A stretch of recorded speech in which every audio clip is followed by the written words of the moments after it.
நீ 10 பேர்கிட்ட போனால் வீடு என்ன வேணாலும் வாங்கலாம் அப்படின்னு போடுறாங்க. ஆமாம் நான் போனேன், நான் வாங்குறேன், உனக்கு தேவைன்னா நீயும் போய் 10 வீடு வாங்கி போடு. இப்போ அந்த ஃபங்க்ஷன் முடிஞ்சு கமெண்ட்லலாம் பார்த்தீங்கன்னா, அப்போ யூடியூபராக இருந்தால் வீடு வாங்கிடலாம் அப்படின்னு போட்டிருக்காங்க. இது என்னடா கொடுமையாக இருக்கு. நம்ம வீட்டில் இருக்கிற ஒரு ஃபோட்டோ சொந்த வீட்டில் மாட்ட முடியல. எதுவுமே இப்போ நம்ம இஷ்டம் அப்படின்னா அது எதுவுமே பண்ணவே முடியாத ஒரு சுச்சுவேஷனில் தான் இருக்கும். ஆனால் இது வந்து நம்ம வீடு, எங்கே வேணாலும் ஃபோட்டோ மாட்டலாம், எங்கே வேணாலும் ஆணி அடிக்கலாம், என்ன வேணாலும் பண்ணலாம்.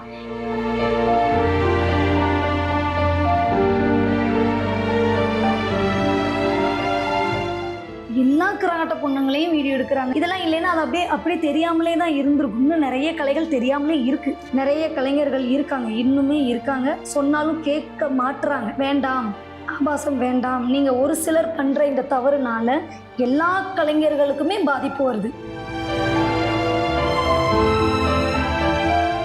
இல்லை கட்டாயப்படுத்தின ஊர்ல இருந்து ப்ரோக்ராம் பண்ண முடியாதுன்னா நான் வீட்டுக்கு வந்திருக்கேன். அந்த வீடியோ கூட நான் யூடியூப்லலாம் போட்டிருக்கேன். பண்ண முடியாது.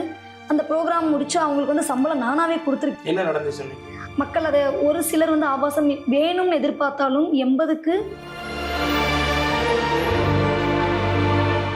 ஸோ இந்த என்பி பட்டாம்பூச்சி இல்லம் என்ன பேர் எப்படி அந்த பட்டாம்பூச்சி இல்லம் எங்க இருந்து வந்து? கொஞ்சம் வெயிட் பண்ணுங்க, அதெல்லாம் எங்களுக்கு தெரியாது. நீ தான் தாங்கு வேலை குத்து, நீ தாங்க வேலை குத்து, அப்படியே தான் போயிட்டே இருக்கு.